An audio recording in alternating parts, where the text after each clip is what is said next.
안녕하세요. 낙서인간입니다. 최근에 땅에 쓰는 시라는 다큐멘터리 영화를 봤는데요. 땅과 식물, 조경과 조경가에 관한 이야기였는데 꽤 재미있었습니다. 그래서 오늘은 식물과 조경에 관한 책을 읽어보려고 합니다. 체코의 유명한 작가죠. 카렐 차페크가 쓴 정원가의 12달이라는 책입니다. 카렐 차페크는 1890년에 태어나서 평생 저널리스트로 일했는데요. 나치를 비롯한 파시즘에 반대하는 정치운동에 적극적으로 나서면서 소설, 희곡, 에세이, 동화 등 여러 분야의 명저를 남긴 작가입니다. 특히 카렐 차페크의 글에는 철학적 통찰과 유머가 가득 담겨 있어서 읽는 재미가 아주 쏠쏠합니다.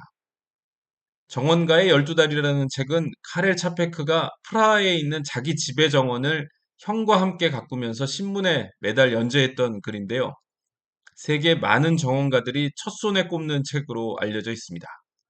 오늘은 정원가의 4월, 그리고 단비라는 챕터를 읽어보겠습니다. 정원가의 4월. 정원가에게 4월은 가장 축복받은 달. 5월의 찬사일랑 연인들에게 맡겨두자. 5월에는 꽃이 피지만 4월에는 싹이 튼다. 새순과 봉오리와 싹이 움트는 어린 가지야말로 자연의 가장 위대한 신비임을 굳이 길게 설명할 필요가 있을까? 웅크리고 앉아 잠깐 숨을 멈추고 폭신폭신한 흙 속에 손가락을 살짝 찔러 넣어보라. 단단히 연그렀지만 한없이 연약한 쌍눈이 손끝에 닿을 것이다. 입맞춤의 느낌을 어떤 말로도 설명하기 어렵듯 이 기분 역시 마찬가지다. 참으로 불가사의하게도 마른 잔가지를 줍거나 민들레를 솎아내려고 화단에 조심스럽게 발을 내디딜 때면 10중8구 흙 속에 숨어있던 백합이나 황매화 새싹을 짓밟게 된다. 발밑에 무엇인가 툭 으스러지는 감촉에 두려움과 부끄러움으로 속이 쓰리는 건 물론이요. 마치 내가 발로 디딘 땅에서는 어떤 풀도 자라지 못하게 만드는 괴물이 된 것 같은 기분이 든다. 화단 흙을 일굴 때는 아무리 조심해도 꼭 싹이 트는 구근을 괭이로 찍어놓거나 아네모네 새싹을 삽으로 끊어버리게 된다. 흠칫 놀라 물러서다가 꽃망울이 맺힌 앵초를 뭉개고 이제 막 올라온 델피니움 새순을 꺾어버린다. 어째 조심하면 할수록 더 많은 사고를 치는 셈이다. 아무 곳에나 발을 척 들여놓는 것 같지만 아무것도 상하게 만들지 않는 진짜 정원가들 특유의 그 신비롭고 과감무쌍한 몸짓을 터득하려면 수년에 걸친 수련이 필요하다. 혹은 실수를 저질러도 무심히 넘길 만한 경지에 이르거나. 4월은 싹이 트는 달이자 나무를 심는 달이기도 하다. 열정. 그렇다. 정원가는 지독한 열정으로 몸이 달아 나무가 없으면 곧 죽을 사람처럼 각종 묘목들을 사들인다. 정원을 가진 모든 친구들에게 당장 꺾꽂이 모종을 얻으러 가겠다고 약속을 잡는다. 지금 자신이 가진 것만으로는 절대 만족할 수 없다. 문득 정신을 차리고 보면 마당에 170가지에 달하는 묘목이 널려 있다. 얼른 땅에 심어주지 않으면 큰일 나겠다. 그런데 어쩐담? 아무리 둘러봐도 도저히 남는 땅이 없다. 4월의 정원가가 어떤 존재인지를 내게 묻는다면 시들시들한 묘목을 손에 쥐고 손톱만큼의 빈 땅이라도 찾기 위해 작은 정원을 20바퀴쯤 빙빙 도는 사람이라고 답할 것이다. 아니야, 여긴 도저히 안 되겠어. 혼잣말을 중얼거리곤 원참 여기 그놈의 국화를 심었었지. 플록스를 심으면 금방 말라 죽을 거야. 여긴 동작꽃이 자라네. 젠장. 어디 보자. 여긴 또 왜 이렇게 캄파눌라 천지람? 서양 토플 옆에도 자리가 없고 대체 어디에 심지? 아, 여기. 아니다, 여긴 투구꽃이 있네. 그럼 여기. 여긴 양지꽃이 있군. 거참 이 자리가 딱 좋은데 벌써 자주달개비가 지천이군. 여기는? 이 싹은 뭐지? 뭐더라? 잘 모르겠네. 여기다. 여기로 하면 되겠다. 아유, 내 새끼 많이 고생했지? 조금만 기다려라. 여기 뚝딱 심어줄 테니. 다 됐다. 자, 이제 무럭무럭 자라렴. 문제 해결. 하지만 이틀 후 정원가는 막 자줏빛 싹을 틔운 달맞이꽃 바로 위에 묘목을 심었다는 사실을 깨닫게 된다. 정원가는 물론 자연 진화의 산물은 아니다. 그러나 만약 정원가가 자연적으로 진화한 존재라면 지금과는 완전히 다른 모습을 하고 있지 않을까? 쭈그려 앉을 필요가 없도록 딱정벌레 같은 다리를 가졌을 테고 등에는 날개도 돋아났을 거다. 보기에도 예쁘고 화단 너머로 둥실둥실 떠다닐 수 있으니까.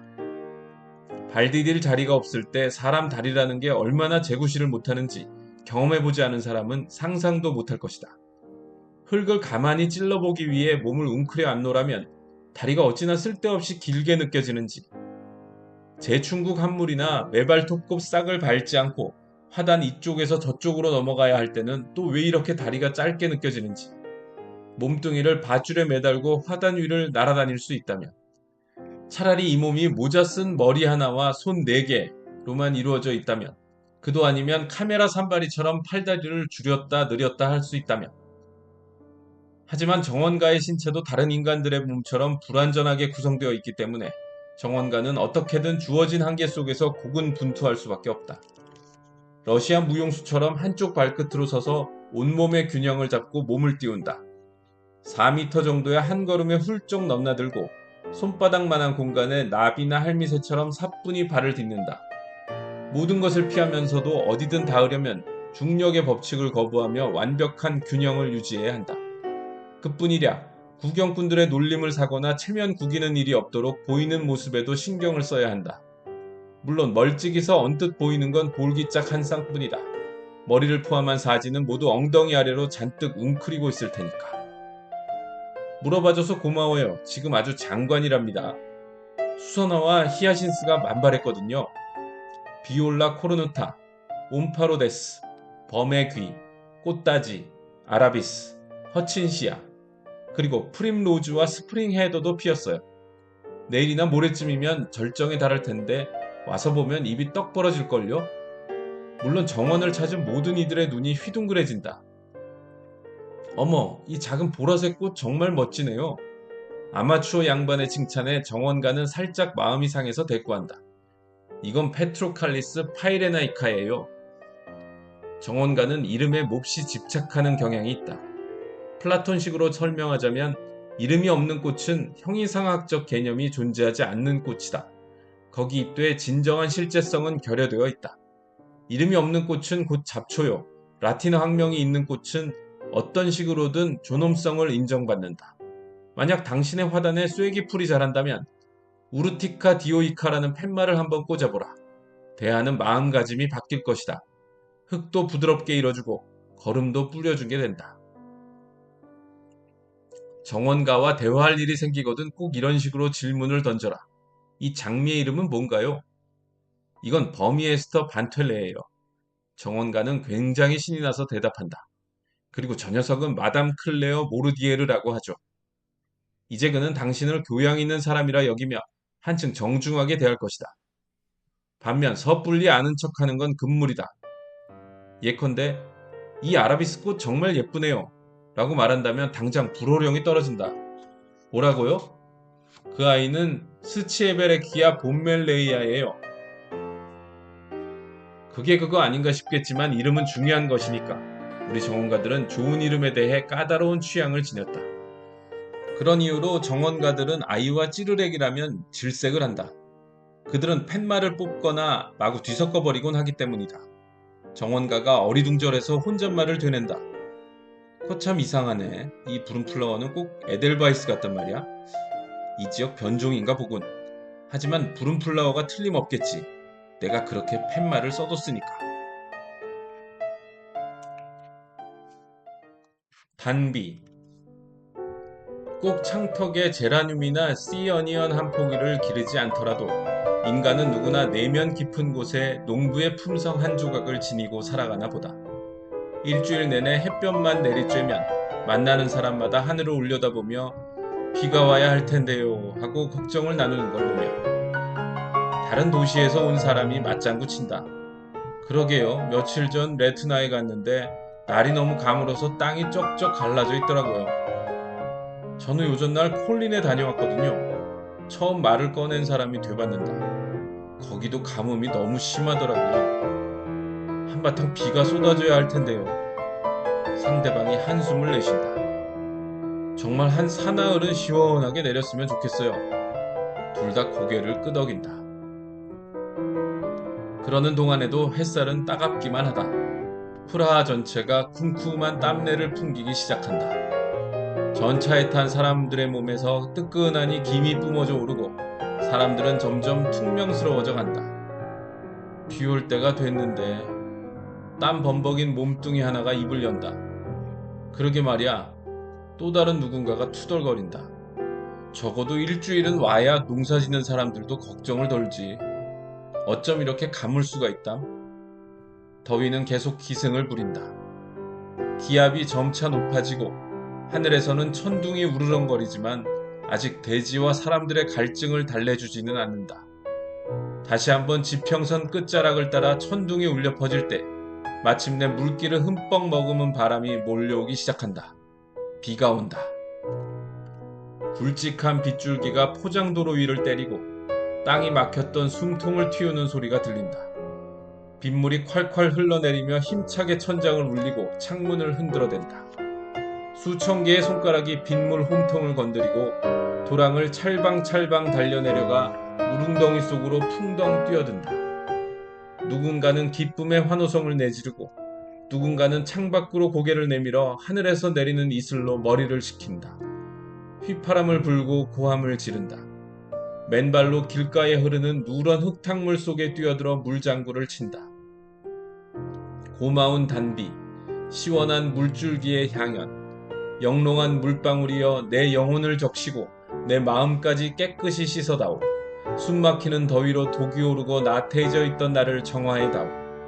고백하건대 나는 한없이 나태하고 둔하고 우울하고 지독히 이기적이었다. 가뭄으로 목마름에 시달리고 불쾌함과 무기력함으로 숨이 막혔었지. 비야, 한껏 쏟아져 내려라. 은빛 입맞춤으로 대지의 갈증을 풀어주렴. 나부끼는 물의 장막이여 모든 것을 씻어내려라. 태양의 기적도 단비의 은혜로움에 비할 수는 없단다. 물줄기여 땅 위를 훑어내려라. 우리를 죄인처럼 묶는 이 가뭄을 해갈해다오. 드디어 만물의 숨통이 트였다. 나도, 풀잎도, 땅도 숨을 들이마신다. 비로소 평화가 찾아왔다. 사납게 퍼붓던 비가 잦아든다. 현악기에 줄이 끊어진 것처럼 갑작스레 음악이 멎었다. 대지가 은빛 물안개로 반짝이고 덤불 속에 숨어있던 검정 집박이들은 요란하게 쥐적이며 하늘로 날아오른다. 나도 따라 훌쩍 날아오를 수 있다면 좋으련만. 대신 오랜만에 모자를 벗어두고 밖으로 걸어나간다. 공기 속에 가득한 신선한 물기를 한껏 들이마신다. 정말 꿀같은 단비였네요. 누군가 말을 건넨다. 그러니까요. 조금만 더 내리면 좋을 텐데. 아쉽긴 하죠. 하지만 그만큼이라도 내려서 얼마나 감사한지 몰라요. 30분쯤 지난 후 다시 비가 내린다. 이번에 내리는 비는 실비다. 차분하지만 담뿍 내리는 정원가들과 농부들의 시름을 덜어주는 진정한 봄비. 더 이상 우악스럽게 퍼붓는 폭우가 아니다. 우아하고 사뿐하게 내려 단 한 방울도 헛되이 흘러넘치지 않는다. 머지않아 구름이 흩어지고 태양이 고개를 내민다. 빗줄기가 잦아든다. 곧 비가 멎는다. 대지는 달큼한 습기를 내뿜는다. 딱 알맞게 내렸네요. 사람들이 만족스럽게 말한다. 이제 금세 초록빛이 넘실대겠어요. 그래도 몇 방울만 더 왔다면 훨씬 좋았을 텐데요. 늘 그렇듯 조금은 아쉬운 법이다. 태양이 대지를 뜨겁게 달군다. 축축한 흙에서 지글지글 끓는 듯한 열기가 피어오른다. 유리온실 속에 있는 것처럼 끈적끈적하고 숨이 턱턱 막힌다. 하늘 한 구석에서 또 다른 비구름이 차오른다. 후덥지근한 공기를 들이마신다. 굵은 빗방울이 땅 위로 떨어지고 대륙 어딘가에서 비를 머금은 서늘한 바람이 불어온다. 축축한 공기는 뜨뜻미지근한 욕조의 물처럼 몸을 나른하게 만든다. 습한 숨을 내쉬며 길가 도랑에 발을 찰박거리며 하늘 위로 몰려드는 하얗고 검은 구름 덩어리를 지켜본다. 마치 온 세상이 부드럽고 따뜻한 5월의 소나기 속으로 녹아드는 것만 같다. 비가 오려나? 조용히 속삭여 본다.